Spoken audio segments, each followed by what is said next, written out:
Bien, bueno, entonces estamos aquí en el grupo de investigación en filosofía social y en esta oportunidad vamos a comentar un texto de nuestro compañero Iván Montes que se llama Democracia a la peruana.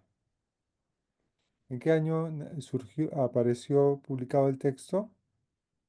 En 2021, en febrero. En febrero de 2021. Sí, Muy bien, entonces Iván, entonces sí, eh, agradeceríamos si puedes por lo menos presentar alguna de las ideas para claro poder que sí. un poco discutir el texto, digamos que es el primer capítulo que hemos estado leyendo hasta ahora. Sí. Bueno, primero agradecer a Alessandro, a Ronald, a Rodrigo por escucharme, por leer el libro, por invitarme acá al espacio. Este texto se llama Democracia a la Peruana, Disonancias para un abordaje de lo político. Y yo tengo que primero empezar con una confesión. Hay un texto que Bobbio señala, no sé de qué politólogo, que se llama Democracia a la Italiana, en italiano. De ahí tomé la inspiración para el título y para el subtítulo, que es Disonancias para un abordaje de lo político, lo tomé de un texto de Guillermo Donnell, que es politólogo argentino, que tiene un texto que es sobre democracia que se titula Disonancias. El concepto de disonancia me gusta muchísimo porque te propone algo, pero a la vez se va contradiciendo la disonancia. Por esencia es contradictoria. Lo que pretendo en este libro es algo así, es presentar cosas e ir contradiciéndolas conforme las voy presentando para también refinar ciertos argumentos y también para poder aplicarlos a un caso concreto que en este caso es la política peruana. Este, dicho esto, el texto, al inicio del texto, en la introducción, yo presento y traigo a colación un poco a Adorno, aunque no lo cito textualmente, sobre el ensayo. Adorno decía mucho que el ensayo, por esencia, no es conclusivo. Por esencia, tampoco es prescriptivo, aunque hablando con Ronald, nos hemos dado cuenta que prescribo algunas cosas, o digo cómo deberían ser algunas cosas en el libro, pero en un inicio, el libro no pretende ser prescriptivo. Asimismo, el texto sigue a Adorno porque intenta jugar un poco con los argumentos. Intenta dejar los argumentos más abiertos que cerrados e intenta también, siguiendo a Kant, también entender que el conocimiento no es 100% objetivo. El conocimiento implica operar sobre las cosas, en algún sentido, pues lo que yo postulo, haciéndolas fenómenos, haciéndolas objetos de conocimiento. Popper también hablaba de Kant y decía que siempre hay una motivación subjetiva para conocer. El químico quiere conocer algo y se centra en ciertos elementos. El físico delimita el espacio y el tiempo. Entonces yo también intento asumir ese rol subjetivo y en base a eso entiendo que la política peruana tiene una serie de cuestiones o tiene una serie de problemas que merecen ser atendidos. La motivación no es una motivación heurística, una motivación de quiero conocer una realidad como un investigador que está al margen de todo, sino es una tal vez investigación un poco más existencial en el sentido de que quiero conocer algo, pero existo dentro de eso que quiero conocer. Vivo en eso que quiero conocer, soy peruano y vivo la política peruana todos los días. Entonces, dicho esto o dado esto, este primer paso que es 100% subjetivo, pretendo conocer la política peruana teniendo en cuenta que este libro lo escribí entre 2019, 2020 y 2021, empezando o a puertas del bicentenario del país. Llegó una completa crisis por pandemia y una completa crisis por una desconfianza que hasta ahora tenemos en las instituciones, en la democracia, por crisis de gobierno, crisis de régimen. y movilizaciones sociales. Hay un clima general de desconfianza en la política.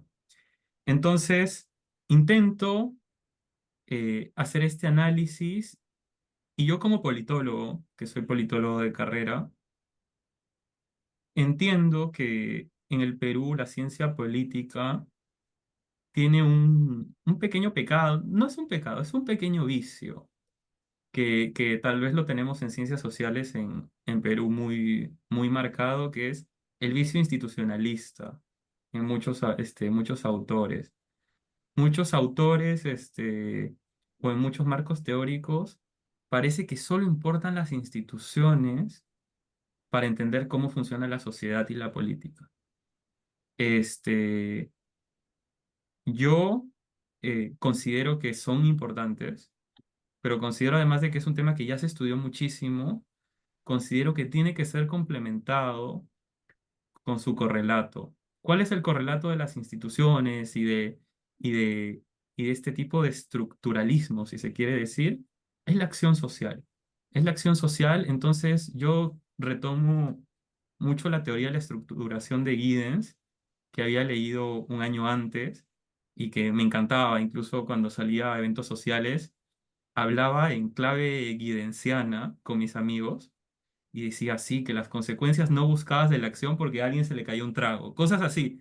Entonces yo estaba muy empapado con Giddens en ese momento y dije, este es el marco teórico que quiero aplicarlo. Tal vez yo no estoy aplicando los conceptos de la teoría de la estructuración a rajatabla, pero sí estoy intentando por lo menos aplicar la esencia de Giddens o el corazón de esta ¿Cuál es teoría. la dirección de aquí? Baltasar Carabedo, ya. Uy, 482. se activó el Rodrigo, micro, tu creo. micrófono está encendido. Bueno, yo lo que intento, más que ser riguroso con Giddens y traer su marco teórico al libro, es traer su corazón, su esencia, su alma. Que para mí, el alma o lo más importante de este autor es que intenta de algún modo, y siento que es el mejor sociólogo que consigue esto, juntar lo que es la acción y la estructura en un solo marco teórico. Yo cito a Marsh y Stoker, que son dos autores que interpretan muy bien a Giddens, y ellos dicen que dentro de lo que Giddens denomina objetivismo, que podría estar el funcionalismo, podría estar el estructuralismo dentro de esta corriente, este, hay un primado de las estructuras, las instituciones o del todo por sobre las partes, de las estructuras por sobre los individuos, las personas, del todo por sobre las partes. ¿Esto qué genera? Esto genera una serie de errores. Los dos más importantes que he podido identificar en este contexto es que, en primer lugar, el primer error es que las personas que emprendemos acciones sociales día a día somos entendidas como reproductores de pautas estructurales. Eso conlleva a perder cierta capacidad de agencia, perder cierta, incluso otra cuestión que el estructuralismo puro no puede dar cuenta es el cambio social. Si las personas somos simples reproductoras de ciertas pautas estructurales, ¿cómo entendemos el cambio en las sociedades? Entonces, el vicio institucionalista, el vicio estructuralista, que sé que no son lo mismo, pero están como que en cierto sentido imbricados, peca de eso. Y del otro lado están las teorías de la acción social, que vienen mucho de Max Weber, de la sociología comprensiva de Max Weber.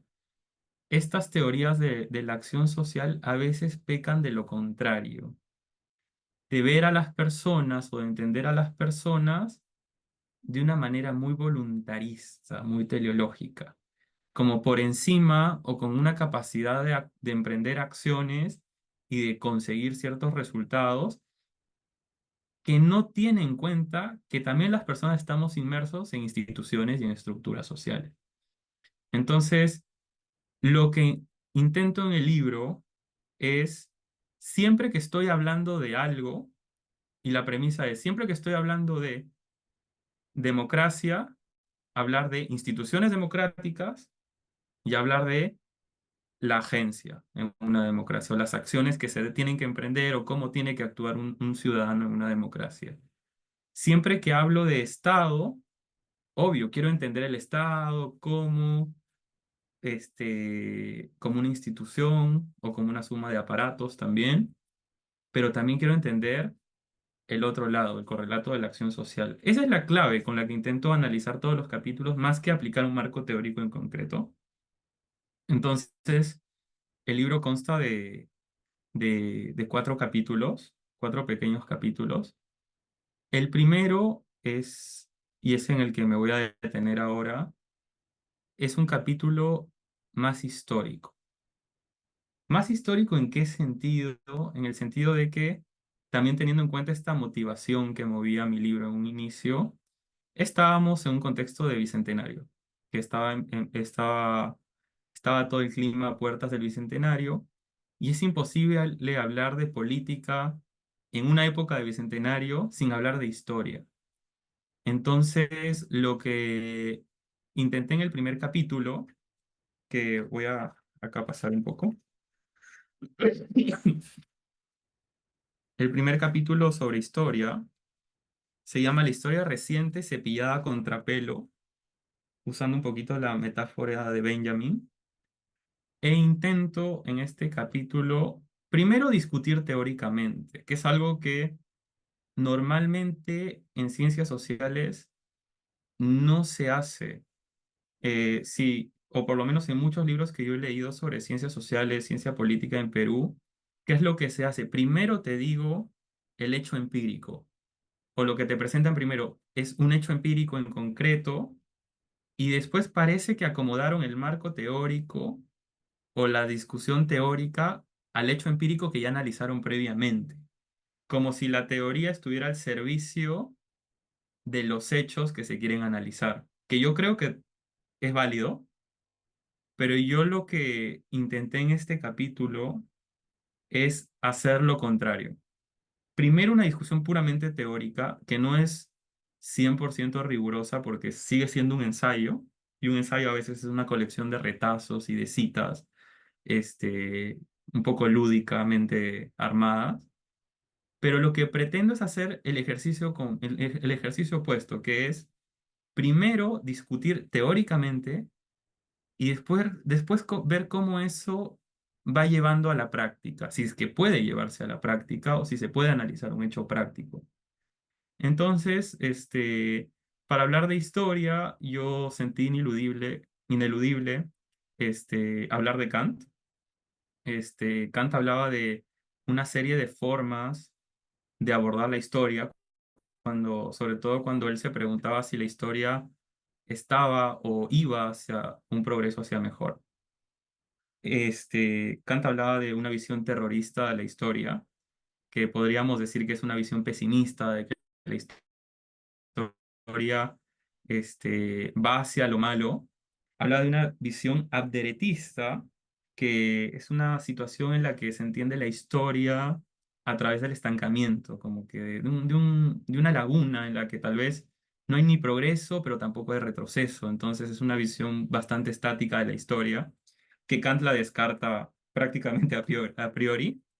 Y después está una visión eudemonista, que es una visión que sí concibe el progreso histórico. Cuando escribía Kant, él también veía el tema de la Revolución Francesa, pero no la Revolución Francesa, sobre todo el tema de que se haya dado una constitución republicana como un signo histórico de que la historia va en progreso hacia mejor, o de que hay un sentido o un avance en la historia. También Kant había dicho que esto no quiere decir que las personas seamos mejores moralmente o una mejora cuantitativa en la moral y la ética de las personas, pero hay una mejora en un marco legal que nos regula éticamente. Entonces, Kant hablaba de que sí existe una marcha hacia el progreso. Yo había leído en ese momento un texto de Neistat que decía: el progreso en Kant es un progreso asintótico. Ese concepto yo lo escucho y me devuelve al colegio cuando jalaba matemática en cuarto de secundaria, de las asíntotas y no sé qué. Pero lo que quiere decir es que es un progreso inacabado. El progreso en Kant es un progreso o es una marcha hacia el progreso, pero no conoce un punto final. O sea, o por lo menos en la situación en la que Kant escribe y en la que yo interpreto a Kant, no sabemos dónde desemboca. Entonces, esta marcha progresiva pero inacabada, este, me da como que un primer pie para hablar de que sí podría existir un progreso histórico. Este, para complementar un poco a Kant, intento mencionar un poco a Hegel como otro autor que concibe el progreso a la historia. Si en Kant era asintótico, era un progreso inacabado, para Hegel es un progreso tal vez no ya culminado, pero ya sabemos en qué termina la historia en Hegel. Entonces, teniendo en cuenta lo que menciona Taylor, que Taylor decía que para Hegel la historia es como una teodicea, o teofanía. Entonces, y, y teniendo en cuenta un poco esta idea de que todo lo real es racional y lo racional es real, esto quiere decir de que detrás de la historia o detrás de todo, o lo que subyace, mejor dicho, la palabra correcta es subyace, lo que subyace el devenir, lo que subyace todo lo real, es esta idea última que está presente en Hegel, que es la misma teodicea, ¿no? Entonces, quería citar un poquito a Taylor. Taylor decía que la historia alcanza así su culminación en una comunidad que está o que encarna la libertad, podríamos decir, ya que el propósito final del mundo es que el espíritu sea consciente de su libertad y así sea la completa realización de esa libertad. Hay que tener en cuenta también que en Hegel,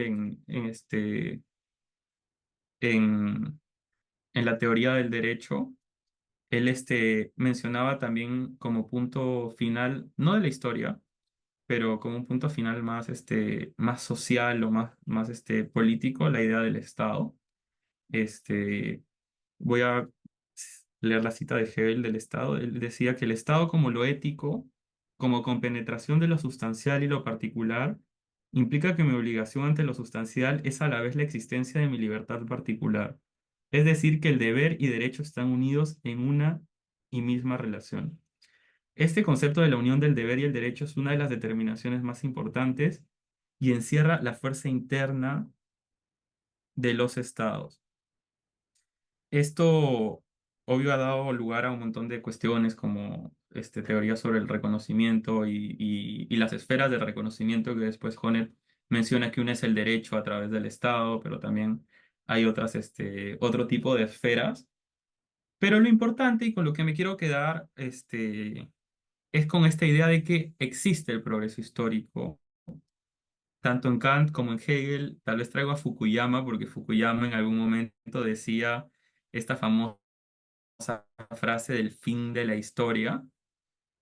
Y traigo estos aportes de la filosofía de la historia, más que todo para criticar la idea de progreso. Este, Intento hacer una crítica a través de Nietzsche, en donde en la segunda intempestiva de Nietzsche, él mencionaba de que, teniendo en cuenta que él escribe en un contexto en el que Hegel era el filósofo de moda, en el que todos citaban a Hegel y todos, según Nietzsche, eran epígonos que hablaban en nombre de una idea de devenir, de progreso, de espíritu. Este, Nietzsche lo que intenta analizar es la historia y cómo la historia influye en las personas, sobre todo en el espíritu de las personas. Para Nietzsche, esta idea de progreso, que también podríamos decir que es una idea de Dios, porque que Dios haya muerto no significa solo que el Dios religioso ha muerto, sino que ha muerto toda idea última que pretende englobar y dar coherencia a todo y englobar todo lo real y darle como un sentido subyacente, ¿no? Esta idea de Dios, que es idea de progreso, o esta idea de progreso que podría entenderse como uno de los tantos dioses a los que critica Nietzsche, Para el autor le hace daño a las personas en el sentido de que genera una especie de indigestión histórica, una especie de hastío histórico también, y convierte a las personas en débiles en el sentido de personas que tal vez sabiendo que la historia termina en algo, ¿para qué actuar históricamente, no? ¿Para qué emprender acciones importantes? ¿Para qué generar cambios históricos? Si sabemos que la historia termina en algo y que va a ir todo hasta mejor. Este, entonces, Nietzsche habla de muchas formas de hacer historia, sobre todo tres formas de hacer historia. Él dice que, y asociadas, obvio, con la voluntad o con la disposición de las personas y todo, dice que está la historia anticuaria, está la historia monumental y la historia crítica. La historia anticuada, si hay que resumirla en una frase de coloquial, es todo tiempo pasado fue mejor, y abordo la historia pensando que el pasado siempre fue idealizando el pasado, guardando recuerdos, y asumiendo que todo lo que viene del pasado es mejor. La historia monumental para Nietzsche es la historia grandes, de los grandes héroes, de los grandes cambios históricos, de los grandes eventos, de las grandes hazañas, de las guerras, de, de ese tipo de cuestiones. Y está la historia crítica, que tal vez es una historia que en un inicio es destructiva, pero después en una segunda etapa es una historia que tiene y debe construir algo sobre lo que ha destruido. Yo, ¿por qué intento criticar en un primer momento con Nietzsche el sentido de progreso histórico? Y acá también hay que volver a una motivación subjetiva, por la forma en la que me enseñaron historia en el colegio. A mí en el colegio, o por la forma en la que yo he sido alumno de historia en el país, yo solo recuerdo dos formas de explicar la historia, y en mi primaria y en mi secundaria. Una anticuaria y una monumental. Todo, si abrimos ahorita un libro de historia de cualquier año de secundaria, un segundo voy a subir mi silla, de cualquier año de secundaria, vemos que el 70-80% son grandes procesos históricos o, en su defecto, una especie de enaltezación, no, una especie de idealización del pasado. Tal vez tal constitución era mejor que la otra, tal cosa era mejor, tal época era mejor, pero sobre todo la historia monumental de los grandes héroes que se impusieron a estas estructuras sociales de las que habíamos hablado y estaban por encima de ellas, es la forma en la que se aborda la historia en el colegio, en el Perú. Entonces, quiero traer esta cuestión histórica porque coincido y yo entiendo que la historia monumental o la forma en la que nos enseñan la historia después repercute en nuestras expectativas sobre la historia, nuestras expectativas presentes sobre cómo tenemos que abordar la historia.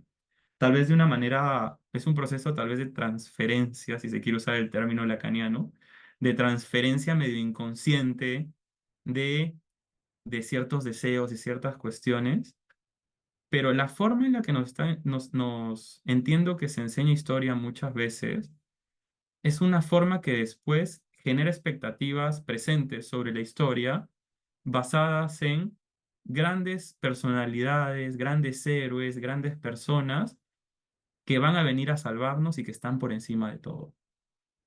Entonces, este pequeño, pequeña forma histórica después me va a dar pie para hablar mucho sobre cuestiones políticas actuales, sobre todo el tema de estos líderes mesiánicos, demagógicos, que Gentile había dicho que era democracia recitativa, o de estos grandes caudillos, o tal vez esta historia tan monumental nos lleva a que en todas las encuestas de opinión en la actualidad nos digan que lo que necesita el Perú, más que grandes procesos, más que procesos históricos complejos, reformas institucionales y cosas que se van tejiendo de a pocos y generan una política progresiva, todos nos van a responder que necesitamos un líder fuerte, que agarre y ponga orden, que esté por encima de todos, que saque a todos. Entonces, esta cuestión histórica, esta forma de abordaje histórico, para mí, repercute en la actualidad, en la política actual. Después, para seguir criticando o para seguir como que trayendo un poco esta cuestión del progreso histórico, yo cito a Benjamin, el famoso, el famoso Angelus Novus de Benjamin, entendiendo que en las tesis sobre historia del autor, él menciona este, en sus fragmentos sobre historia, habla de un cuadro, que es el cuadro de Paul Klee, que ya acá todos deben conocer, el famoso Angelus Novus. Y él dice que este es el ángel de la historia, y voy a leer la cita ahí de Benjamin, porque es el ángel de la historia. Él habla del cuadro, dice, en el cuadro está representado un ángel que parece como si estuviese a punto de alejarse de algo que mira atónitamente.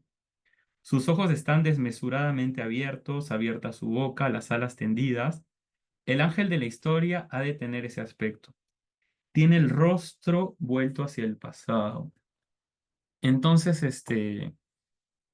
el ángel de la historia es como que es un ángel que mira atónitamente el pasado, pero la particularidad del ángel es que las alas están apuntando al lado opuesto. Mientras el ángel mira hacia atrás, las alas están siguiendo una marcha casi automática, que es la marcha del progreso para Benjamin. Benjamin, a través de esta cita, una de las tantas cosas que hace es preguntarnos o hacernos la pregunta sobre el progreso. ¿Qué es lo que deja atrás el progreso histórico? ¿Qué es eso que mira atónitamente ese ángel? ¿Qué es lo que esta marcha que también en otra tesis sobre historia para Benjamin muchas veces la revolución no es avanzar, sino poner el freno de mano, ¿no? La historia a veces es un tren que se va a estrellar, y muchas veces lo que hay que hacer es ponerle el freno de mano para no generar esa catástrofe. Este, También Benjamin me acuerdo que jugaba con esta tesis de Schmidt de, de quien decide sobre el estado de excepción, y decía que, que esa es la regla, jugando un poco lingüísticamente, pero el progreso histórico, o a veces la marcha del progreso, nos puede llevar a una serie de situaciones que se pueden evitar. Benjamin en ese sentido es bastante heterodoxo. Él hablaba también de que muchas veces, por pensar que hay un progreso, nos quedamos en el vestíbulo esperando que llegue ese progreso, cuando pueden suceder, o cuando, si no detenemos ese progreso, pueden suceder experiencias como la del nazismo, la del fascismo, que podrían evitarse tal vez, si es que hemos atendido a esta idea, ¿no? Entonces, también traigo a Benjamin para criticar esto, y yo lo que quiero preguntarme en este primer capítulo es prácticamente: ¿qué mira el ángel en el Perú? O haciendo el juego, si este ángel de la historia, sabiendo que la marcha del progreso, que es inevitable en algún sentido, nos ha llevado 200 años de vida republicana, y nos va a llevar a 300 y tal vez nos lleve a 400, pero ¿qué es lo que mira el ángel atrás, ¿no? Si estuviera sobrevolando el Perú. Entonces, por un tema también de actualidad, no me he ido a cuestiones históricas muy pasadas. Me he ido a lo más reciente. Y, y acá hago una inversión de una teoría es Vampa. En Argentina es Vampa, escribe y dice que en Argentina de los 2000 menciona que el triunfo de la política representó un fracaso de la economía.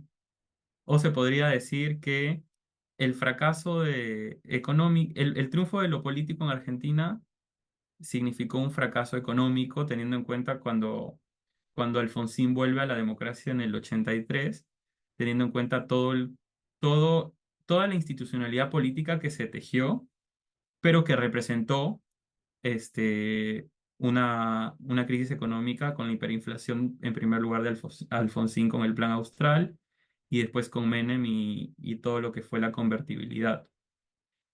Yo lo que hago es prácticamente apropiarme de ese argumento o de esa frase y decir, bueno, tal vez en Perú fue al revés. El triunfo de la economía fue el fracaso de la política. ¿Por qué?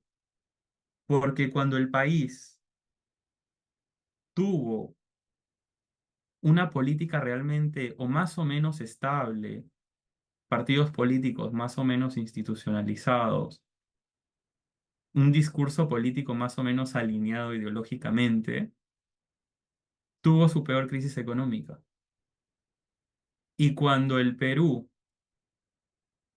tuvo, entre comillas, una mejora en la estabilidad macroeconómica, por lo menos en los grandes indicadores macroeconómicos, eh, el Perú tuvo o atravesó una de sus peores crisis a nivel político. Como si no, como si Argentina y Perú, si nos pudieran enseñar algo, es que hay que decidir entre una y otra, o como que si pareciera que no podemos tener ambas, pero lo que yo identifico en ese primer capítulo es eso, que la marcha del progreso ha dejado atrás algo que se estaba construyendo en el Perú a nivel político, a nivel partidario, a nivel institucional.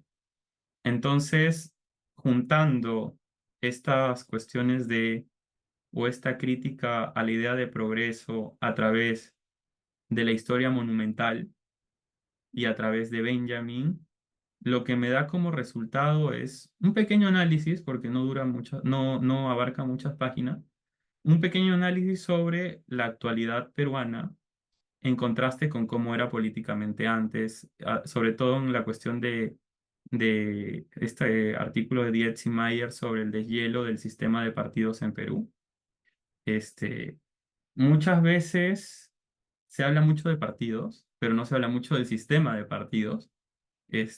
A mí me gustan estos autores porque no solo te dicen no hay partidos políticos en el Perú, sino que también dan cuenta de que, bueno, no hay partidos políticos en el Perú, pero un sistema que rige la interacción entre esos mismos partidos tampoco. Entonces es un poquito más profundo, o sea, no solo se centra en una institución en concreto, sino en el sistema, ¿no?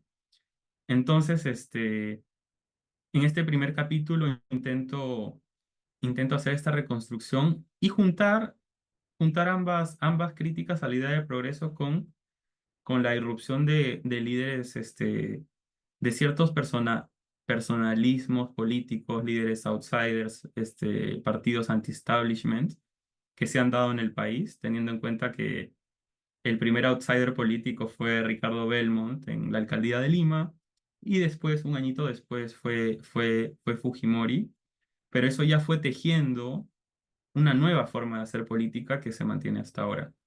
Este, la tesis principal, más que el pequeño análisis que realizo ahí, es la idea de que, esta idea de que el triunfo económico significó un fracaso político.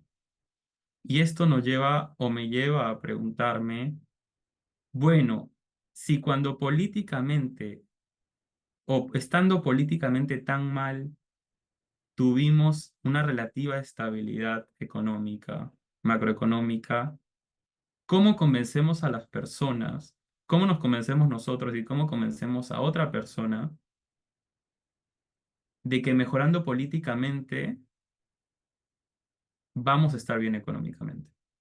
Entonces, es como una pequeña paradoja que surge y que genera desconfianza, que justamente en la introducción hablaba que la desconfianza en el país está institucionalizada, entendiendo que las instituciones se pueden tejer de manera informal y teniendo en cuenta esta idea de Rosambalón de la contrademocracia, ¿no?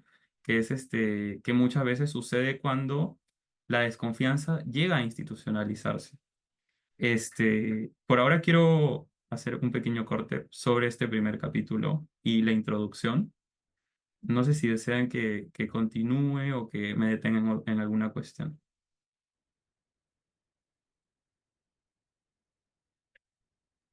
A ver, creo que que ya has soltado bastante material como para iniciar a discutir algunas cosas, ¿no? Sí, si Creo que desean, podríamos yo estoy. de pronto comenzar un poco a presentar, digamos, y las ideas que surgen, digamos, a partir de esto, ¿no? Sí, Rodrigo. Yo tengo una pregunta, o sea, déjame ver si comprendo. Y es posible que se me haya perdido algo porque justo me llamaron y tuve que salir un minuto del cuarto donde estoy. Pero hablando en un momento hablaste del modo en que se enseña historia y Sí, tu crítica era, déjame ver si puedo reconstruir el argumento en mis términos. Estabas hablando de que se presenta, hay tres modos de ver la historia, uno que es, digamos, de menos a más, otro que es de más a menos y otro que es de nada a nada, de solo estable, ¿no? Por eso era un sí. modo. Y la crítica es que los tres modos de pensar la historia, sea cual sea, implican una especie de proceso que es marcado por hitos históricos, ¿no? Si es que hay un progreso, ese progreso se concreta en el momento de la Revolución Francesa o en el momento de que ocurre la Revolución Americana. Y el problema de centrarnos en esos hitos del progreso es que le quitan peso a las pequeñas es que le quitan peso a las pequeñas, microprocesos que se dan el día a día a través de una acción, digamos, más republicana, de los ciudadanos que están comprometidos, de las pequeñas interacciones que se dan.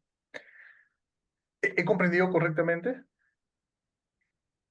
En parte, sí, en parte, y coincido mucho, es muy, a mí me gusta Koselleck. En ese entonces también leía mucho Reinhard Koselleck.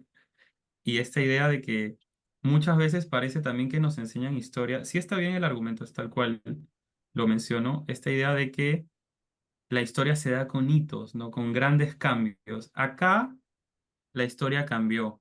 Acá se dio un quiebre. Pero la historia no es eso. O sea, la historia es un proceso de cambios y continuidades, ¿no? Es una mezcla de ambos. Entonces, cuando uno hace hincapié solo en el gran cambio, se pierde de esas cositas chiquitas y además genera como una transferencia también al proceso histórico actual, porque la historia no solo se estudia, sino la historia la hacemos todos los días. Entonces, si hemos siempre prestado atención en estos grandes cambios a nivel histórico, en el presente buscamos a nivel histórico también grandes cambios, grandes líderes que vengan y rompan todo de un plumazo, grandes reformas que muevan todo el piso y nadie busca o muy poca gente busca esos cambios chiquititos, ¿no? Por ejemplo, en cuestiones de democracia, yo hay un concepto que no me gusta mucho como politólogo, que es el concepto, y se usa mucho, transición democrática. El concepto de transición democrática, por ejemplo, ¿qué te dice? Foto A, autoritarismo feo, malo, horrible. Foto B, democracia, qué bonita es, todos felices. ¿Qué hay acá en el medio? El concepto de transición democrática no te explica qué hay en el medio. Muchas veces lo que hay en el medio es mucho más importante que el punto de partida y el punto de llegada. Por ejemplo, en Argentina, el concepto de transición democrática ha sido muy criticado, bueno, por una pequeña parte de investigadores, ha sido muy criticado porque no da cuenta, por ejemplo, de los cambios y de los ciclos de movilización y de contienda que dieron y habilitaron que se vuelva la democracia. Por ejemplo, el concepto de transición democrática en Argentina no puede dar cuenta de los cambios y de las movilizaciones sociales y cómo estas movilizaciones fueron influyendo en llegar a volver a consolidar una democracia. Por ejemplo, esos conceptos estáticos, nunca he sido muy fanático de estos conceptos. Por ejemplo, hay un texto de McAdam, Tarrow y Tilly sobre acción colectiva, y ellos también te dicen, no hay que hablar de transición democrática. ¿Qué concepto es más bonito? Democratización, por ejemplo. Un concepto que te da cuenta de un proceso que te lleva de una imagen a una B. Entonces, no tanto son dos fotografías, sino que es una película. Y en la película podemos también apreciar esas cosas más chiquitas, ¿no? Y un poco mi pregunta era volviendo al tema de la educación. Entonces, si no enseñamos la historia centrándonos en los grandes procesos, en los hitos históricos, es cómo la enseñamos. Por ejemplo, no sé, hace un poco tiempo yo estuve intentando leer unos cuantos libros de la historia de Roma porque me parece interesante. Y había un libro que era la historia, la vida privada, la vida de los romanos de a pie, ¿no? Cómo vivían su vida ¿No? los que no eran grandes personajes. Y déjame decirte que nunca leí un libro tan aburrido de la historia de Roma como ese. O sea, era Claro. terrible, solo estaban ahí hacinados, viviendo mal, cultivando sus olivos. ¿Cómo sugerirías tú que se enseñe esta historia? A ver, a ver, la historia monumental, también lo que menciono, tal vez se me pasó. La historia monumental no es mala.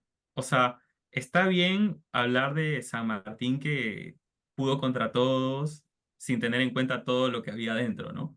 Y está bien hablar de grandes héroes.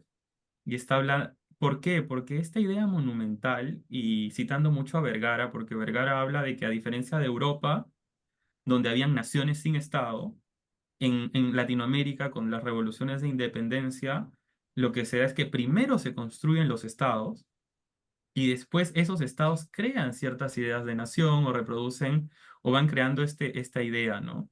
El nacionalismo es una consecuencia de la construcción de los estados. Entonces, y esta historia monumental sirve y es fundamental para crear una idea de peruanidad, una idea de nación peruana, por ejemplo, que nos junte a todos.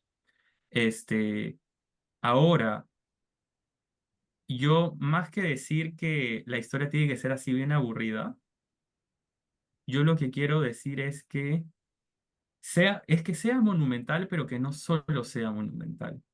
O sea, tal vez generar un espacio crítico. A mí lo que me gusta, también es que se comprendan las lógicas históricas. O sea, yo siento que si yo fuera profesor de historia, que nunca sería porque nadie me contrataría tal vez, pero si fuera profesor de historia, a mí no me importa qué día, bueno, la independencia sí, pero una fecha tal vez de una guerra en específico, un año en específico, no me importa mucho. Yo creo que, y no estoy dando ninguna receta porque yo no sé cómo se debe enseñar historia, pero yo creo que una de las claves tiene que ser, por lo menos para irnos al lado de la historia crítica y también para satisfacer también la historia crítica, que es algo que está muy dejado de lado, es que las personas comprendan las lógicas históricas.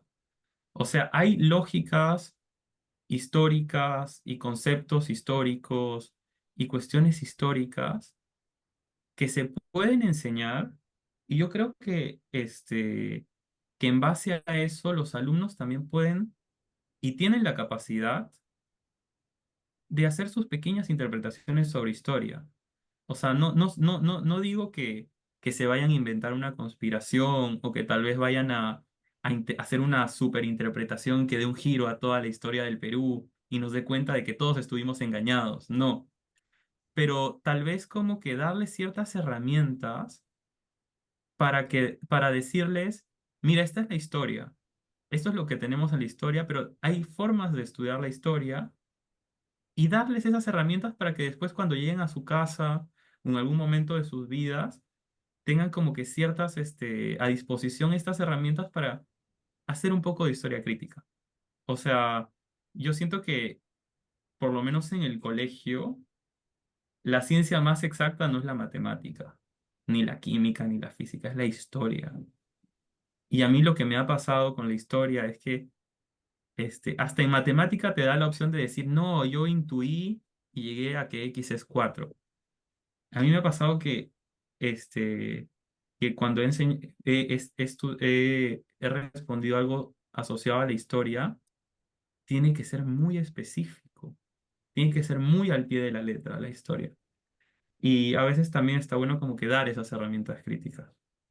No sé después cómo se tenga que enseñar, te mentiría, te estafaría, no tengo idea, pero sí, tal vez si una gran parte es esta historia monumental, ponerle un par de gotas, ¿no? A la olla sobre historia crítica y algún otro tipo de enfoque, ¿no? Mm, ya, me parece muy bien, gracias. Gracias.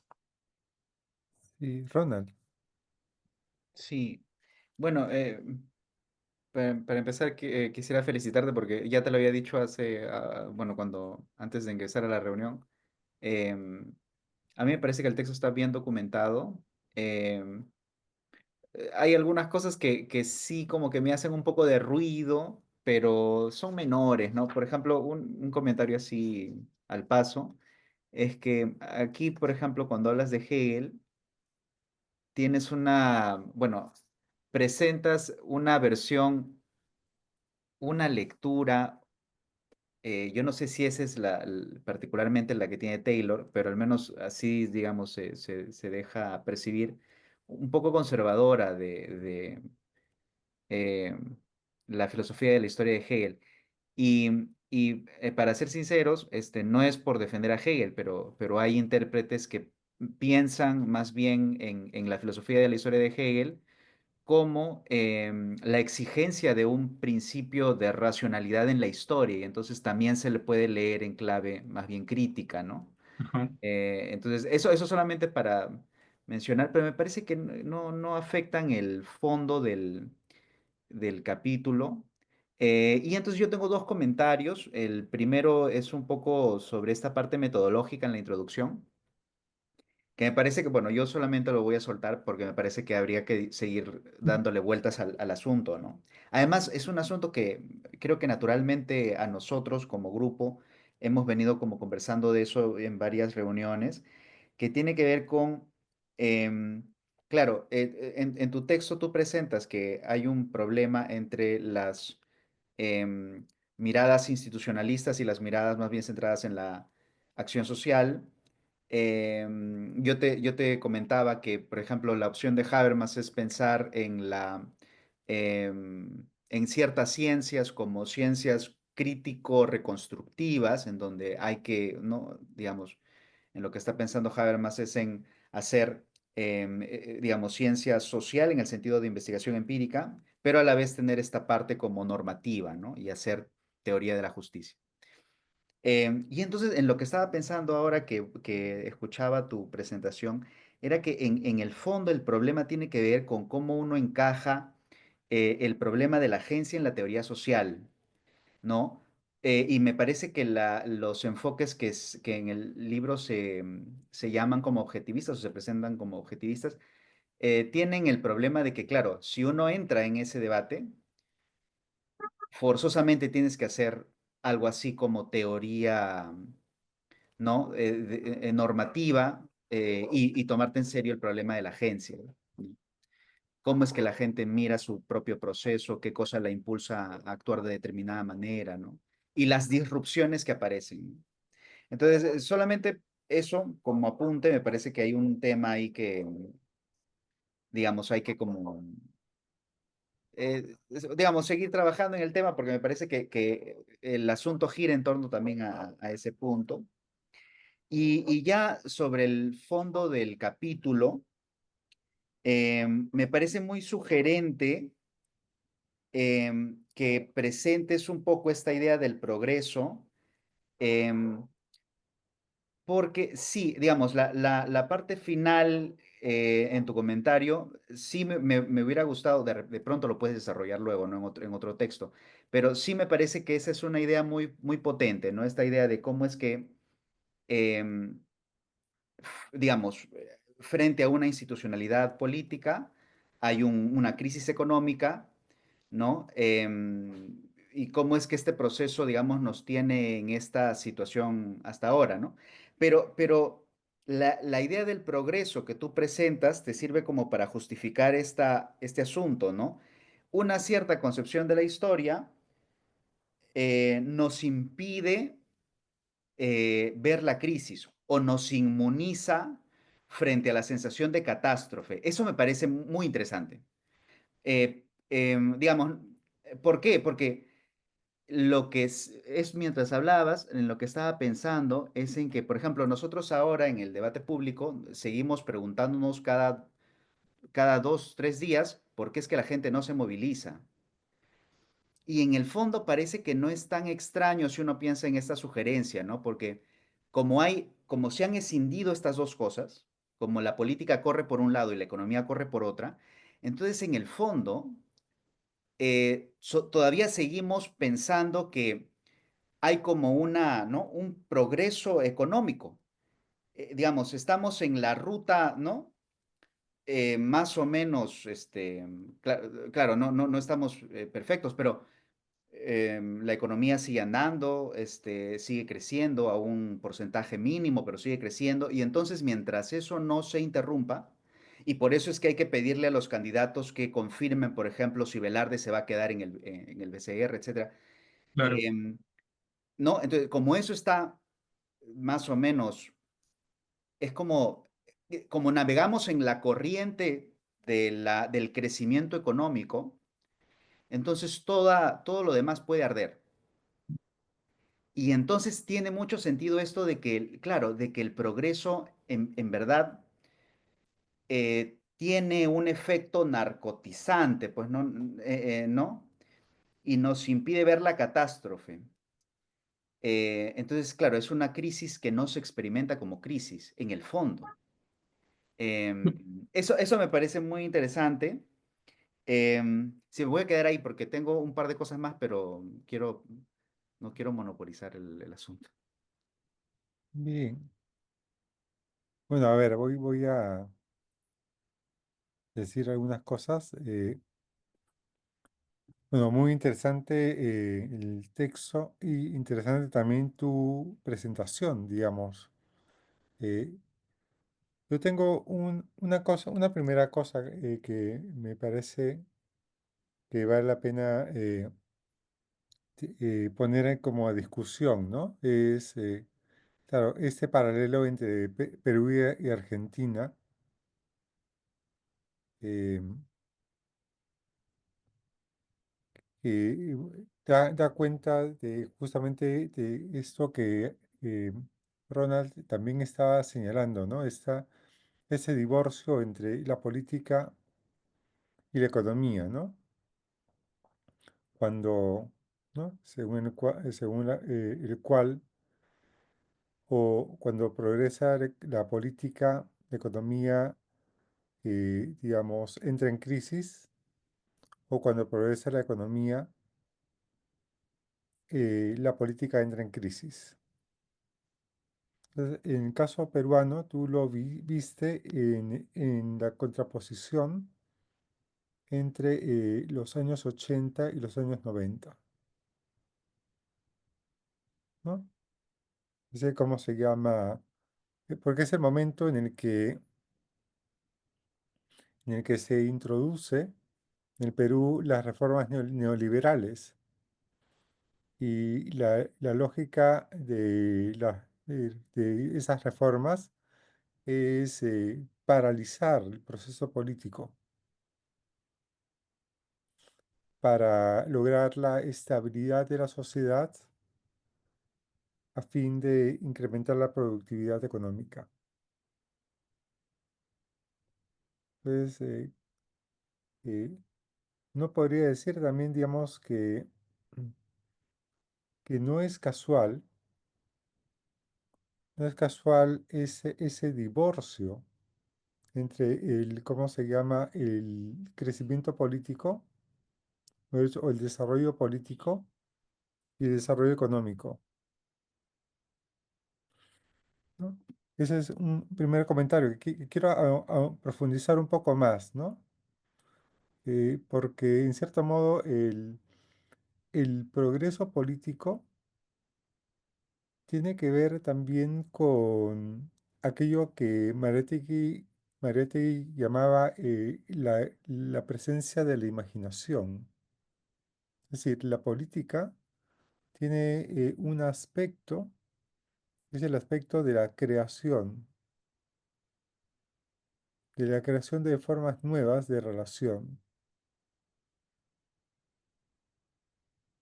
Y tiene que ver también con, con aquello que tú has mencionado, ¿no? Hace un momento eh, en Chile, ¿no? La democratización.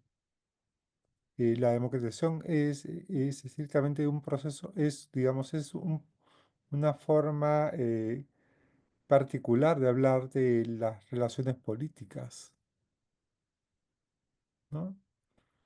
Pero claro, la democratización es, de alguna forma, el ingreso en el espacio de debate de aquellos que estaban fuera de ese espacio. Entonces, es por eso que ese ingreso desestructura. Es decir, eh, la política, claro, normalmente uno cuando piensa en la política, piensa en la actividad de generar un proyecto, pero por otro lado uno podría pensar de otra forma, ¿no? Uno podría pensar más bien que la política lo que hace es desestructura los proyectos. Entonces su dinámica es esa, porque claro, cuando uno tiene un proyecto en marcha, se supone que aquellos que no están de acuerdo con el proyecto quedan excluidos de la política. Entonces, ¿cómo se llama? La presencia, la presencia de un proyecto dentro de la política, no digo que sea siempre así o que sea totalmente así, pero tiene un efecto que es justamente que despolitiza la sociedad.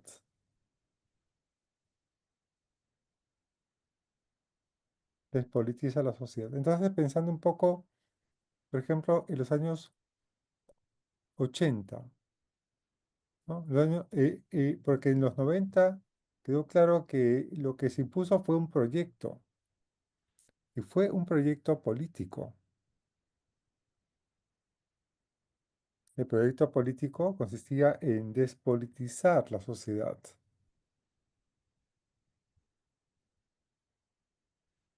¿Cómo se llama? El gran, ¿cómo se llama? Símbolo de esa despolitización de la sociedad, de ese proyecto político, fue la, la presencia de tanques o de fuerzas armadas en la Universidad de San Marcos.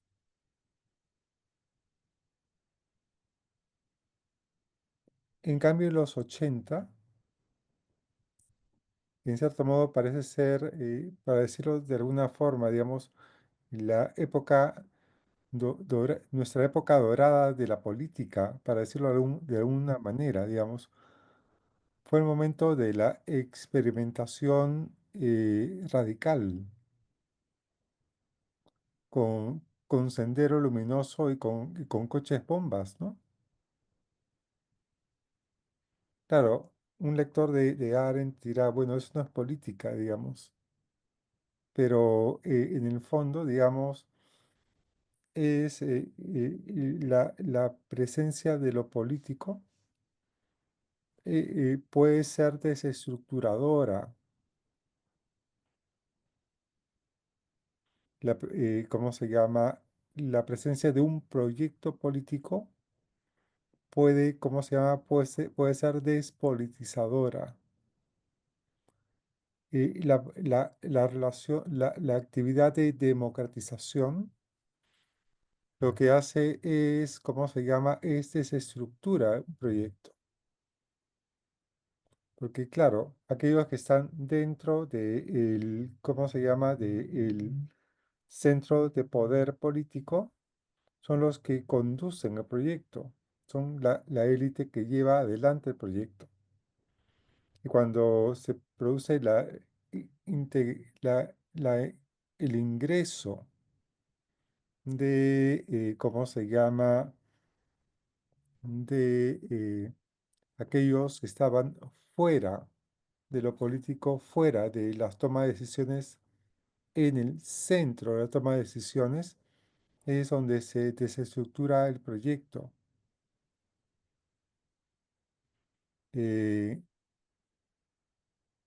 Eso por un lado, ¿no? Por un lado, en sentido de pensar, claro, claro, quiero sacar como dos conclusiones de esto primero que este primer comentario, ¿no? Primero es cómo se llama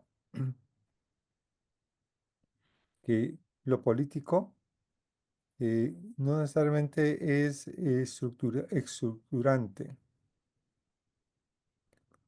No estoy diciendo que sea completamente desestructurante, pero tiene momentos que desestructura. Porque el ingreso de los que estaban fuera, lo que hacen es, ¿cómo se llama? Generan, eso es lo que aparece como la figura del desborde popular, por ejemplo, ¿no? Eh, Ese es por un lado. Y por otro lado, esa idea de de la economía como, digamos, el auge económico como opuesto a lo político, yo no lo vería tanto así, yo lo vería más bien como la puesta en marcha de un tipo de proyecto político. Entonces, podríamos decir que en cambio de hablar de lo político versus lo económico, lo que estaríamos hablando es eh, lo político como desestructurante o un proyecto político orientado hacia lo económico. Ujú. Esa es la primera parte de mi comentario. Y tú también mencionaste a Vergara. Sí, Y Vergara tiene, claro, en cómo se llama, uno de sus libros, creo que, ¿cómo se llama? Ciudadanos sin República, ¿no? Es el libro más famoso. En la sí. introducción, digamos, a la última edición, él habla de dos proyectos después de Fujimori. El hortelano creo que era uno, ¿no? El hortelano es el de Alan García Ajá. y el otro es el republicano, El republicano, sí. ¿no? Como dos proyectos. Claro, y Vergara los presenta como dos proyectos que pueden, ¿cómo se llama? Que tienen que ir juntos. Claro, el republicano es, ¿cómo se llama? La construcción de instituciones. Y el hortelano es el fortalecimiento económico, ¿no? Sí. Claro. Em, una primera cosa que quería subrayar respecto de este segundo punto es que en tu análisis no se dice nada respecto de, del, del 2001 hasta ahora. Vamos, tu análisis, el análisis que has presentado es solamente 80 y 90. Sí. Eh, Entonces, en cambio, en el caso de Vergara aparece un análisis respecto de dos proyectos, que uno que termina frustrado y el otro que termina triunfante, ¿no? Sí, Pero pensando un poco en esos dos proyectos, ¿no? Ninguno de esos dos proyectos eh, es político en sentido de democratizador. Es decir, la consolidación de instituciones no significa, ¿cómo se llama? Claro, utilizando un poco el lenguaje que has utilizado tú, ¿no? O uno se centra en la institucionalidad o uno se centra en la agencia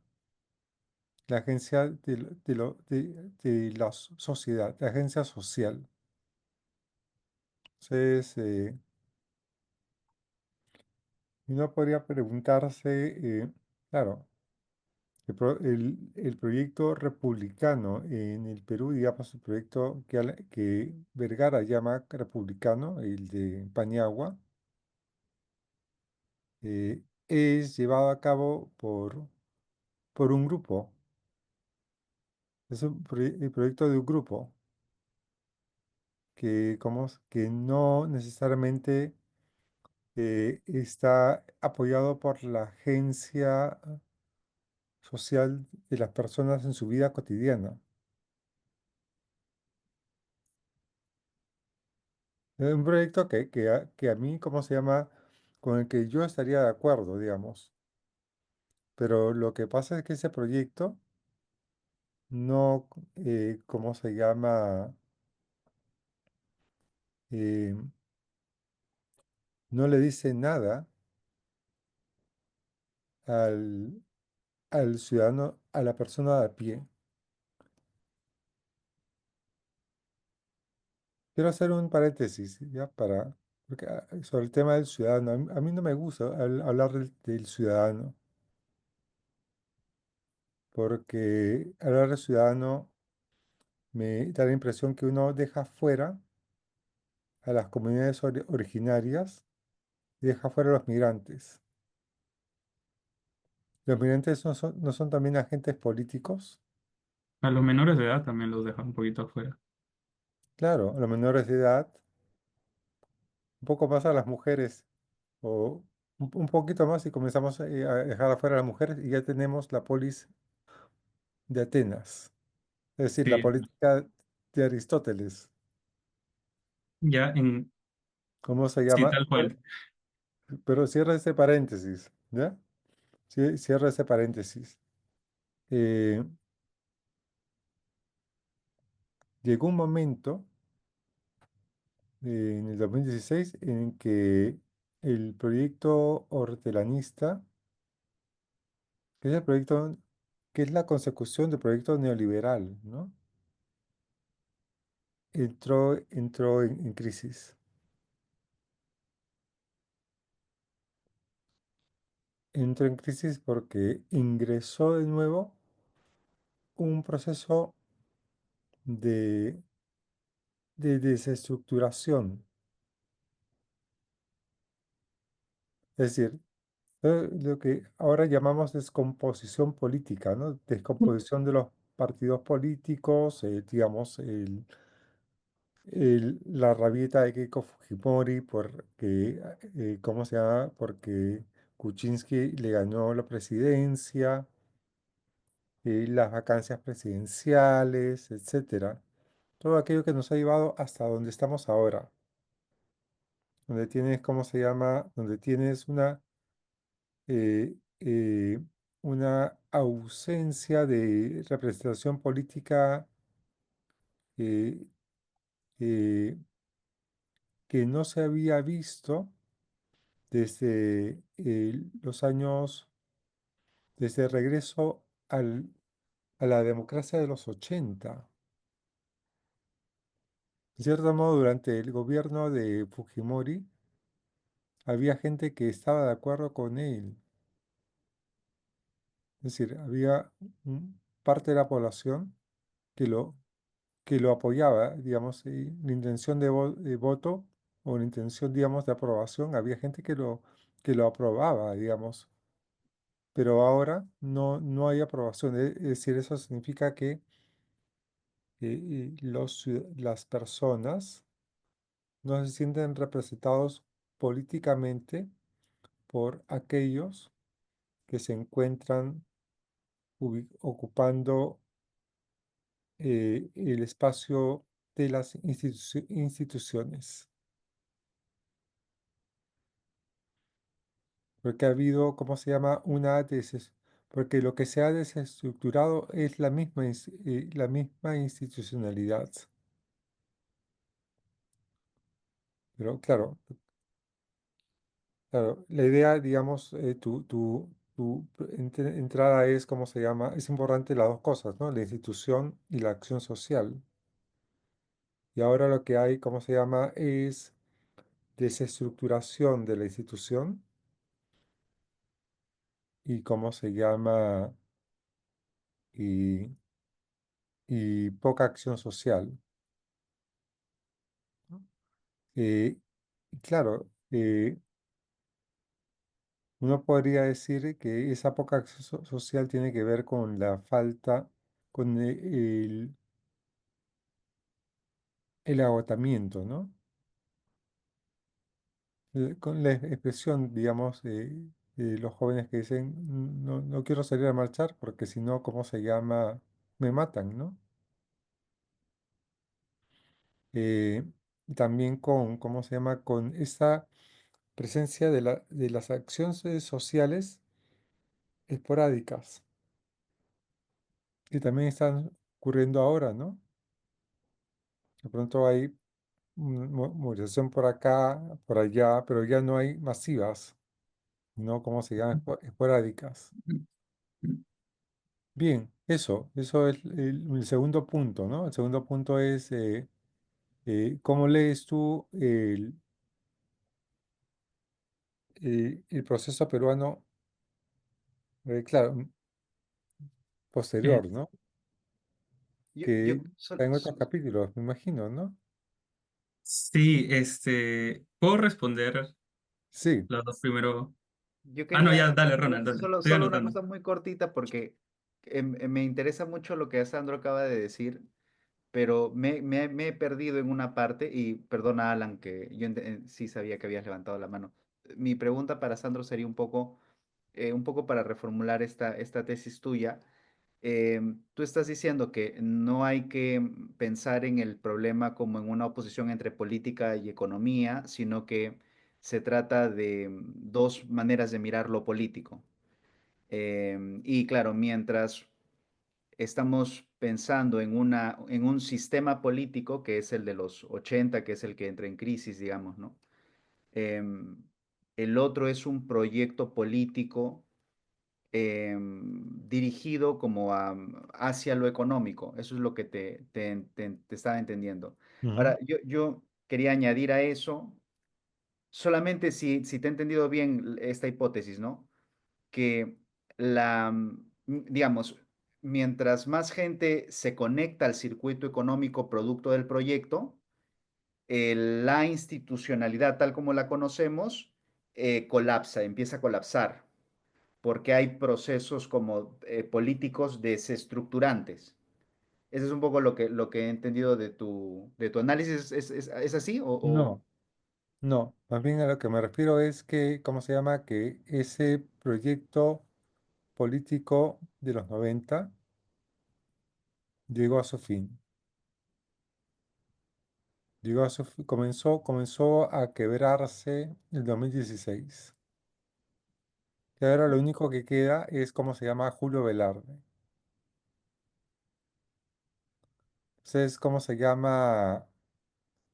Durante los 90 hasta el 2016 tenías instituciones más o menos sólidas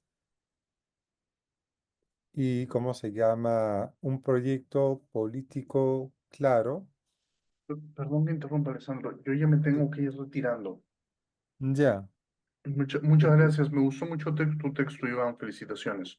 Nos vemos de Gracias, acá 2 Rodrigo. semanas. vemos. Chau, chau. Gracias. Tenemos eso y hemos tenido, ¿cómo se llama? Sin embargo, algo así como una ausencia de actividad política. Es decir, debate político quedó fuera. Es decir,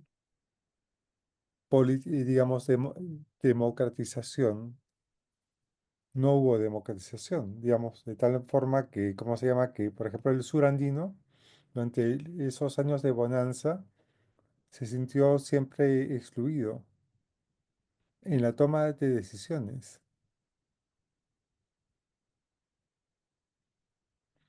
Pero ahora lo que hay es como sea un proceso diferente, ¿no? Es, ¿cómo se llama? Ya no, ya, digamos, ni siquiera, digamos, el Fujimorismo actual representa un proyecto neoliberal.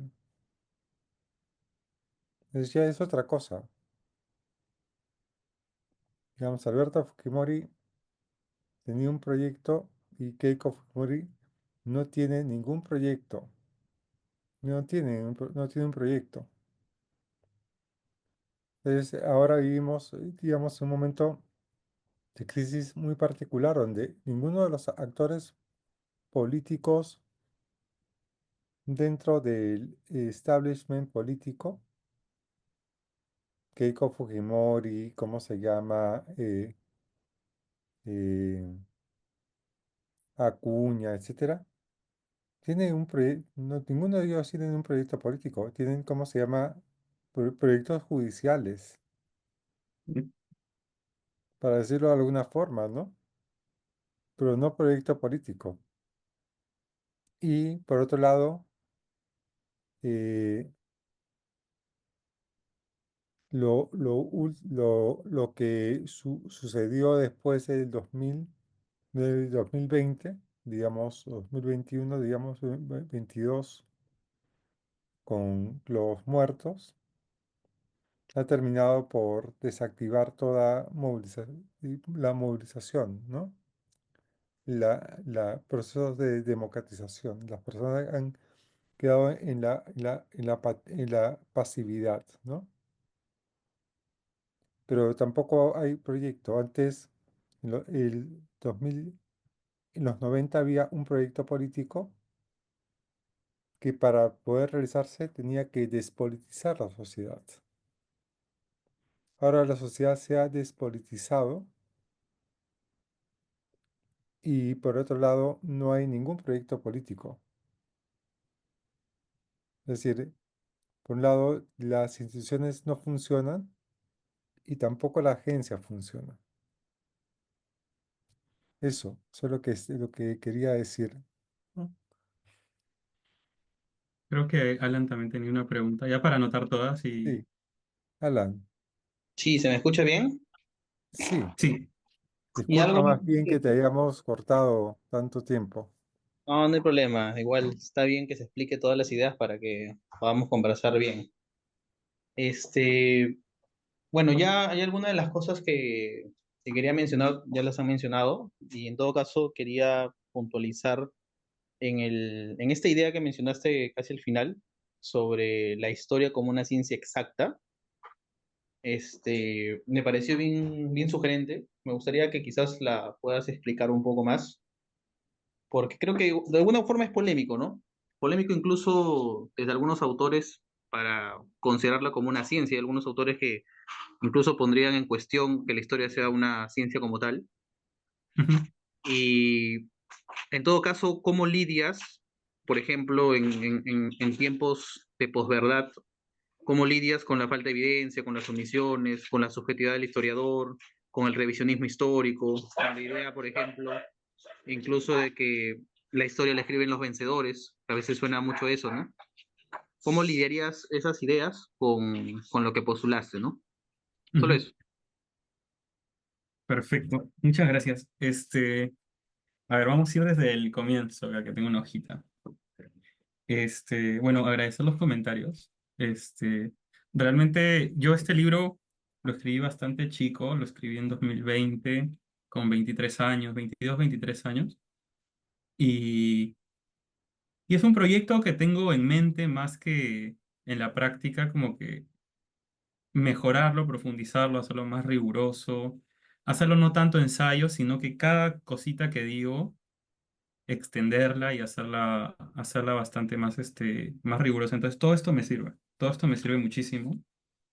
Este, se ha hablado mucho de la agencia, se ha hablado mucho de esta idea del progreso.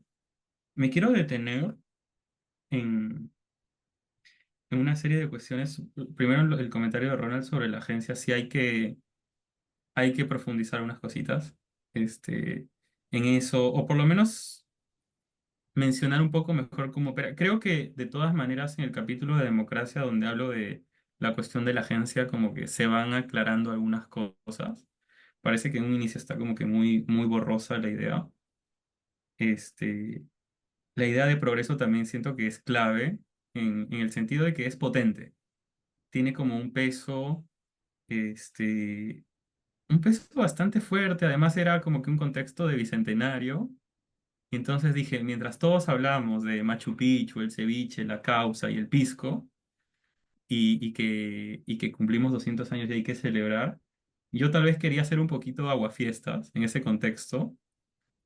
Y sí, también mencionar que esta misma idea de progreso muchas veces tiene ese efecto de medio de morfina, ¿no? El progreso adormece, en muchísimos sentidos, hasta en un tema personal. Creo que es una idea que tiene que profundizarse de todas maneras, que tiene que, que incorporarse otro tipo de autores también. Después, esta idea de Alessandro de que no es algo causal, o sea, de que él había mencionado de que este triunfo de la economía y fracaso de lo político de manera concomitante no es algo que sea causal, sino es parte de un proyecto desestructurante. Coincido completamente. Coincido completamente. Yo lo enfrasco mucho dentro de el CINAL, que muchos investigadores del neoliberalismo dicen ciclo de impugnación del neoliberalismo en América Latina, dentro de este gran proceso y dentro de este gran proceso, uno de los ejes es despolitizar lo social, ¿no? Uno de los preceptos más importantes, además de cuestiones asociadas al aparato estatal y todo eso, es desestructurar lo social. Entonces yo coincido con lo que dice Alessandro, tal vez no lo hago explícito, y es un gran error, ¿no? Parece que tal vez esté diciendo que esto surge así, o tal vez yo estoy marcando una contraposición entre política y economía que, que a veces, que obvio se da, pero más lo que quería marcar, creo que en esa parte y que se tiene que hacer explícito es que esta contraposición no es del todo, no es algo tan fáctico. O sea, es algo fáctico, pero esta contraposición está en el sentido común. O sea, esta idea de que el triunfo de la política, de la economía fue el fracaso de lo político, es tal vez una idea. Es una idea que compartimos o que comparte mucha gente intersubjetivamente, ¿no? Es algo que está en el sentido común. Entonces, este, sí es parte de un proyecto despolitizador, por así decirlo. Y, y también creo que ahí en el prólogo, no sé si el prólogo lo leyeron, el prólogo a mí me pareció interesante porque me lo hizo un profesor. Y justo él mencionaba mucho que prácticamente mi libro se trata o busca politizar lo social, ¿no? O sea, siempre como que es una de las tantas claves. Este, como había dicho Alessandro, coincido con lo que me ha marcado y tiene que hacerse explícito también, o sea, como que decir dónde está, ¿no? Dónde opera esta contraposición. Creo que es importante. Después, habló de Vergara, Alessandro habló de Vergara, y sí, justo en este capítulo, lo que he traído de Vergara es más de este texto de Ni amnésicos ni racionales, en el que analiza por qué se votó por Ollanta, por qué la gente votó Ollanta Humala, hace un análisis que a mí me encanta, ese análisis de Vergara, porque es un análisis puramente de acción social. Y hay que tener en cuenta de que Vergara es de los pocos politólogos que de verdad le dan una primacía a la cuestión de la acción social. Entonces, a mí me gusta muchísimo este texto y justamente el análisis en esta parte del capítulo está en los 80 y justo en el capítulo que sigue, que se llama, o intenta ubicar lo político, dónde sucede, dónde opera, ahí justamente está esta idea del hortelanismo y la contraposición con el republicanismo. Ahí está, incluso está lo de PPK que se peleó con Keiko, está un poco cosas más actuales sobre esta idea. No sé si puedo leer como spoiler.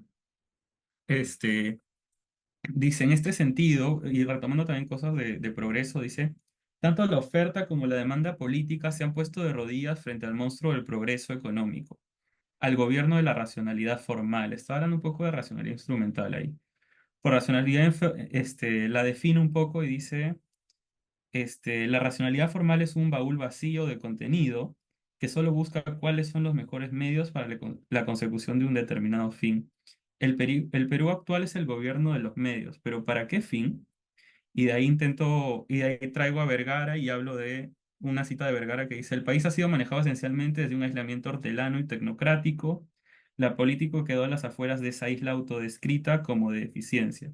Afuera, aislada de la vida, de las políticas públicas, la política ha ido creciendo centrada en intereses particulares. De ahí como que comienzo a hablar un poco de esta idea. No voy a spoilear porque tal vez en la próxima reunión tal vez va a surgir como que un comentario más sobre eso, pero también coincidir con eso, coincidir con esa cuestión de Vergara, este, y después, a ver, tengo acá, este,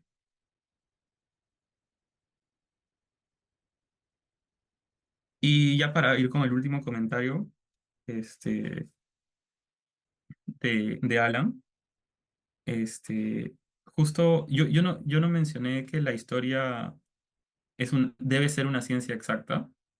Es más, estoy mencionando lo opuesto, creo. O sea, yo lo que mencioné en el comentario es que mi percepción sobre cómo se enseña la historia en el colegio me da a entender como un estudiante, que es algo particular, tal vez no he sido así en Lima o tal vez ha sido porque estoy en un colegio específico de Arequipa, pero la forma en la que me han enseñado historia me ha demostrado que en Perú o la forma en la que se enseña historia en Perú se enseña historia como si fuera una ciencia exacta.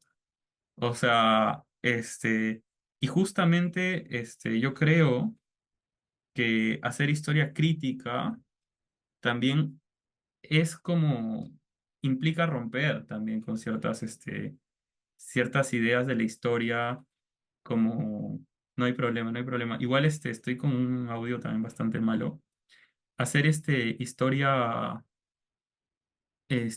crítica significa romper con esta historiografía hegemónica, esta gran historiografía que prácticamente parece hasta nomológica en cierto sentido. Creo que la clave mucho también puede estar en Benjamin, ¿no? En la narración, en generar más que una historia, crónicas, ¿no? Por así decirlo.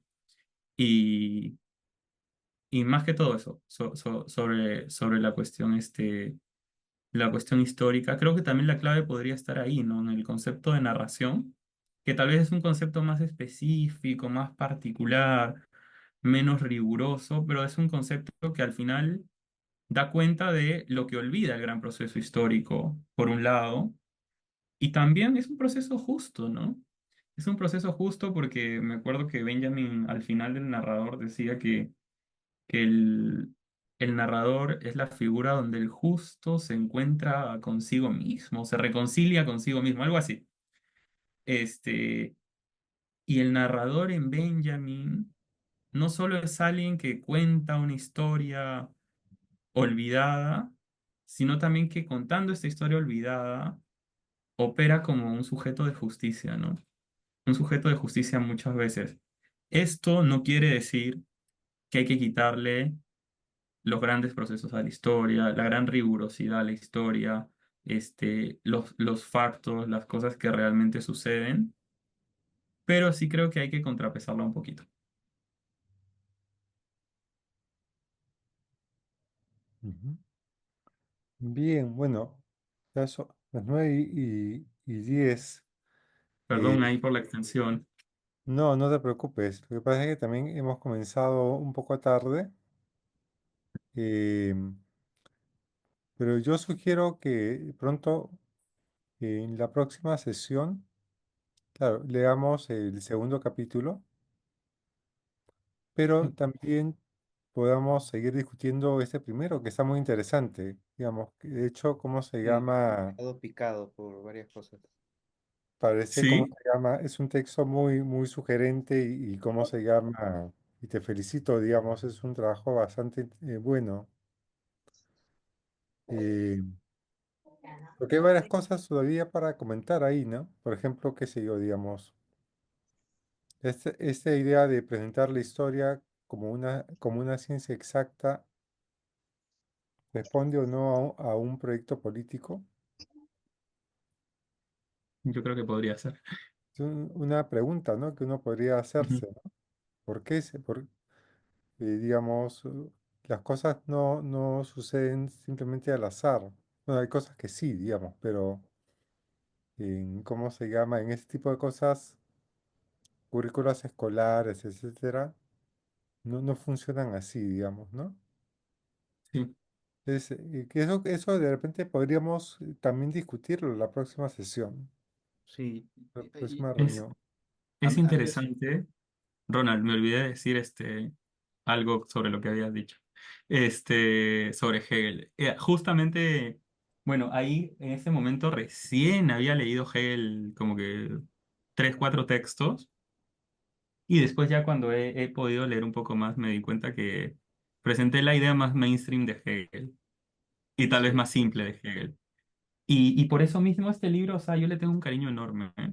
Porque ha sido como que trabajo, amanecidas, almorzar chisitos con Coca-Cola para seguir avanzándolo, cosas que tal vez me han perjudicado hasta la salud, pero le tengo bastante aprecio, pero también le tengo como que tengo esas ganas de en un momento agarrar y hacer justamente historia crítica y machucarlo un poco y hacerlo un poco más riguroso también, pero mejorarlo mucho. sabes, ese enfoque me parece que es el que falta en los estudios sobre el proceso en el Perú, ¿no? Por ejemplo, una cosa que me sugería, bueno, ahora nuestra conversación, muy rápidamente, no quiero prolongarme más, Ujú. pero era esta idea del progreso y su papel en la historia, ¿no? Normalmente un proyecto político es la articulación de una cierta visión del futuro, ¿no es Sí, cierto?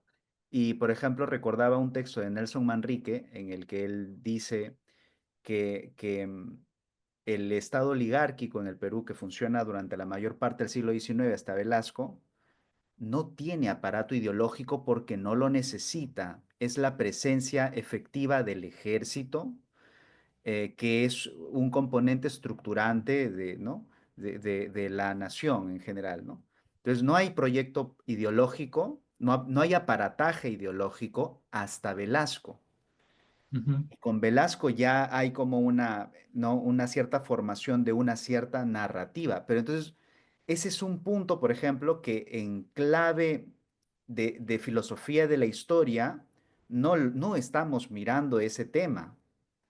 ¿No? sí, No lo hemos mirado. Y entonces, claro, em, sí, estoy pensando que, por ejemplo, la sugerencia de Alessandro a propósito de por qué es que no funciona más el discurso neoliberal es porque, claro, ese es un aparato ideológico que ya dejó de rendir lo que tuvo que rendir, ¿no?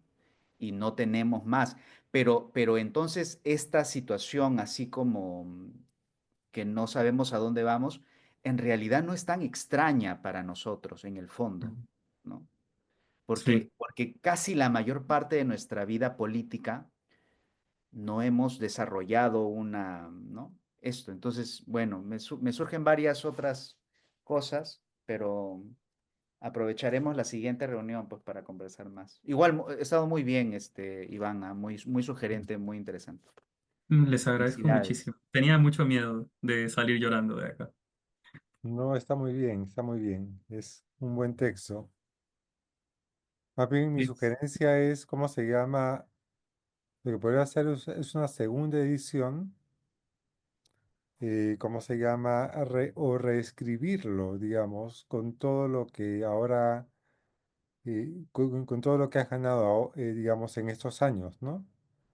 sí, es mi objetivo. Sobre todo el siguiente capítulo que vamos a hablar de Estado, digamos, todo lo que digo de Estado, no digo que esté mal, pero hay para escribir 100 páginas y complejizar lo que he dicho de Estado. Entonces, justamente lo que quiero, mi idea es sacar una segunda edición. Obvio implica como que darse un tiempo, trabajarlo y todo eso. Y sí, es un proyecto que tengo a corto plazo, realmente. Cuando tenga el tiempo, este, no sé, unos meses en los que pueda trabajar un poquito menos y dedicarme a eso, sí, sí me encantaría. O sea, es un proyecto que tengo bien armado, realmente.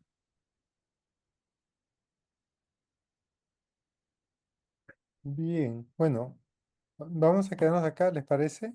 Porque yo, por Sí, ejemplo, mañana tengo que levantarme súper temprano, porque si no, no llego a mi clase.